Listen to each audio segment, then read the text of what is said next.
Hey, hello mis amigos, por aquí Armandito.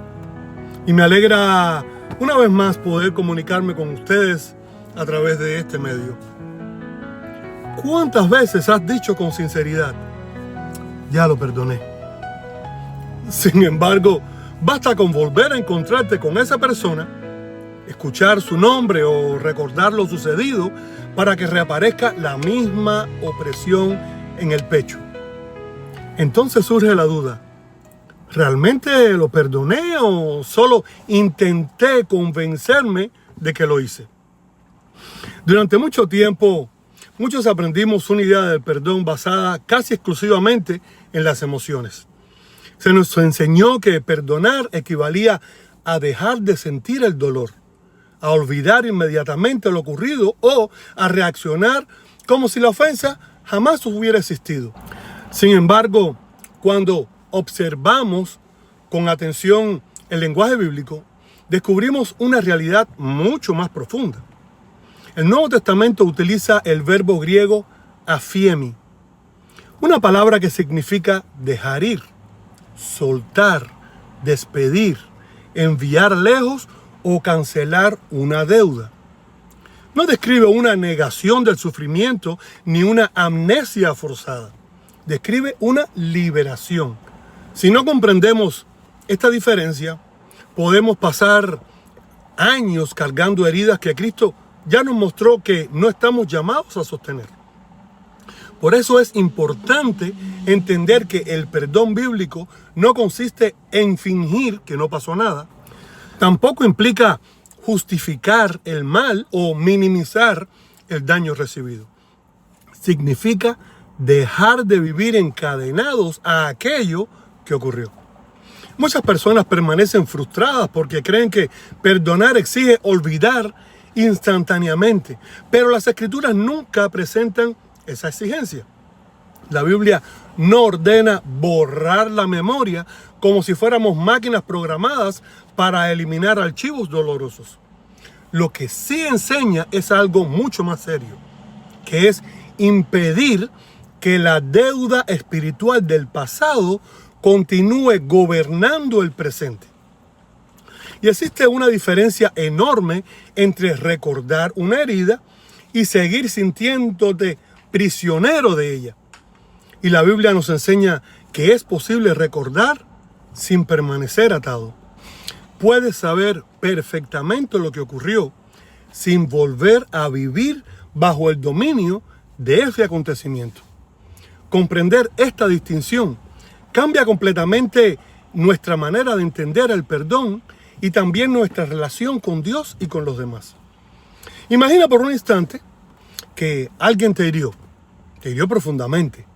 Quizás te traicionó, te humilló, te abandonó o quebrantó tu confianza.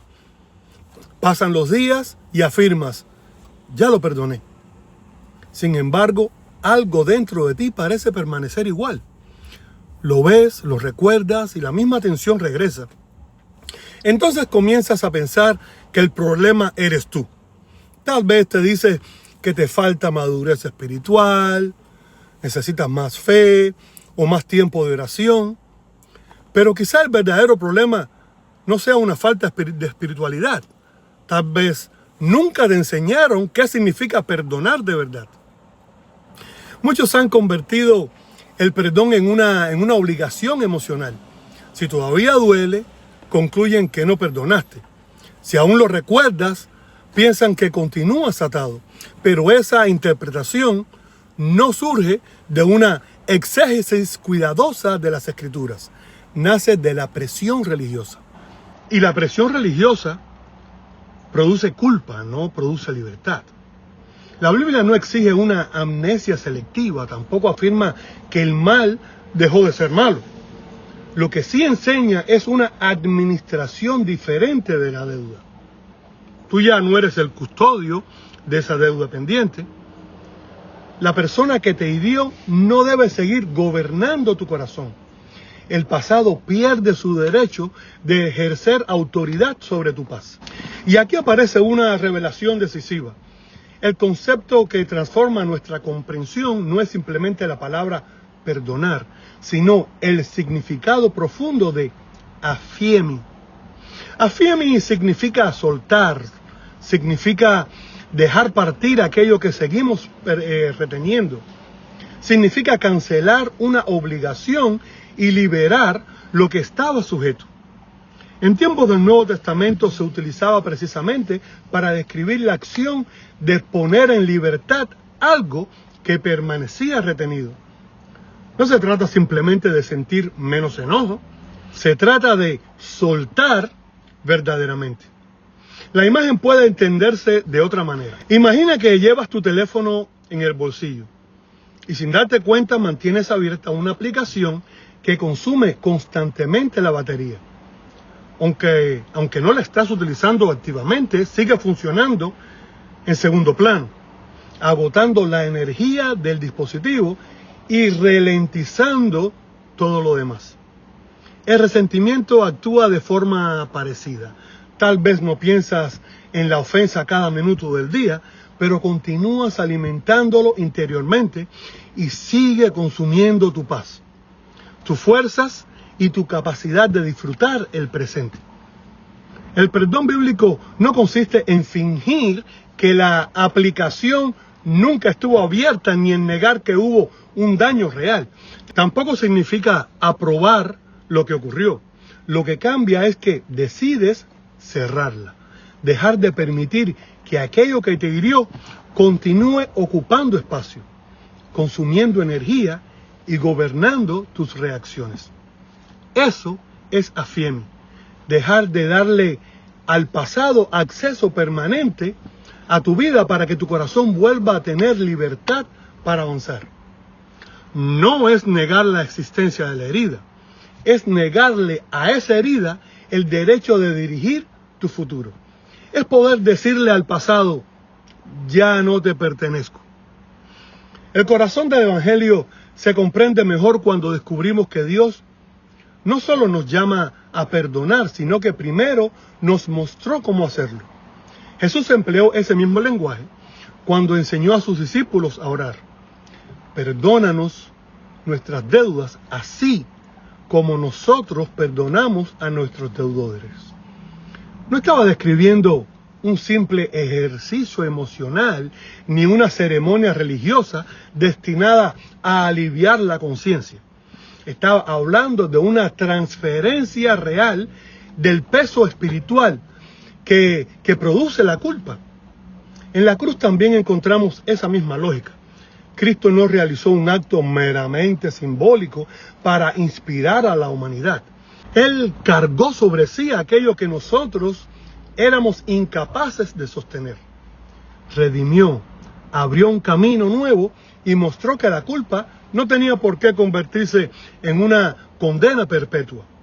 Por eso el perdón no es una técnica psicológica ni una estrategia ingeniosa para sentirnos mejor. Es una liberación espiritual y legal que brota del carácter mismo de Dios. Cuando comprendemos esto, dejamos de pensar que perdonar significa negar el dolor. El daño puede haber sido profundo, las lágrimas fueron reales, la traición ocurrió, las palabras pronunciadas dejaron de marcar. Nada de eso se minimiza. Lo que cambia es que ya no permitimos que esas heridas se conviertan en el juez permanente de nuestra existencia. Pensemos ahora en Pedro. Su caída no ocurrió porque desconociera quién era Jesús, tampoco porque le faltaba entusiasmo o amor. Cayó porque tuvo miedo. Había prometido fidelidad absoluta, asegurando que jamás abandonaría a su maestro. Sin embargo, cuando la presión aumentó y el temor ocupó el centro de su corazón, negó a Jesús 3 veces. Humanamente hablando, parecía el final de su historia. El discípulo impulsivo que había prometido y afirmado que permanecería firme, terminó haciendo exactamente aquello que juró que nunca haría. La vergüenza debió ser insoportable. Seguramente repasó una y otra vez cada palabra pronunciada, cada mirada esquiva y cada negación. Pero Jesús no lo descartó. Después de la resurrección, Cristo salió a buscarlo. No fue para humillarlo ni para exponer públicamente su fracaso. No le recordó constantemente su error para mantenerlo bajo condenación. Fue para restaurarlo. Aquel encuentro junto al lago contenía una de las imágenes más hermosas del perdón. Jesús no negó la gravedad de lo que sucedió, pero realmente lo había negado. El fracaso era real, sin embargo, tampoco permitió que ese fracaso definiera para siempre su identidad. Lo llamó nuevamente, lo reafirmó, le devolvió propósito, le recordó que una caída no tiene por qué convertirse en una sentencia definitiva. Eso también es afiemi en acción. No consiste únicamente en liberar una deuda relacionada con una ofensa. También implica dejar de condenar a una persona por lo que hizo en otro tiempo. Significa negarse a reducir una vida completa a su peor momento. Significa soltar a alguien de la prisión del pasado. Y esa verdad no solo habla de Pedro, también habla de nosotros. Muchos viven exactamente como Pedro antes de aquel encuentro restaurador. Saben que han fallado, reconocen errores, decisiones equivocadas, pecados y momentos de debilidad. Sin embargo, están convencidos de que su historia terminó allí. Caminan con el peso de la vergüenza sobre sus hombros. Pero cuando Cristo restaura, no solo perdona la caída, también libera la identidad, devuelve dignidad, rescata el llamado que quedó enterrado bajo la culpa. Nos recuerda que somos más que nuestros errores. Por eso, el perdón no puede reducirse a un acto sentimental. No depende exclusivamente de sentir alivio o tranquilidad. Es una decisión espiritual que nos saca del tribunal interno donde continuamente acusamos a otros y donde también nos convertimos en nuestros jueces más severos. Y aquí aparece una verdad que muchos no alcanzan a ver. Perdonar no siempre produce alivio inmediato. A veces decides perdonar y todavía duele. A veces tomas la decisión correcta y la memoria permanece intacta. A veces el corazón tarda más tiempo que la voluntad en acomodarse a la nueva realidad. Sin embargo, eso no significa que no hayas perdonado. Significa que tu alma está aprendiendo a vivir sin cadenas. La libertad espiritual no comienza cuando desaparecen los recuerdos. Comienza cuando los recuerdos dejan de gobernarte. Porque alguien pudo haber herido profundamente tu historia, pero no tiene por qué definir tu destino. Y esa diferencia puede cambiar una vida entera. Existe una realidad que muchas personas espirituales desconocen. Han aprendido versículos, participan activamente en su comunidad de fe, sirven con generosidad y hablan acerca del amor de Dios. Sin embargo, continúan viviendo como cautivas en su interior. Son funcionales por fuera, pero siguen sujetas a deudas antiguas que nunca terminaron de soltar. Mientras esas cuentas permanezcan abiertas en la mente y en el corazón, el pasado continuará cobrando intereses. El resentimiento consume energía, roba paz y condiciona la manera en que interpretamos el presente.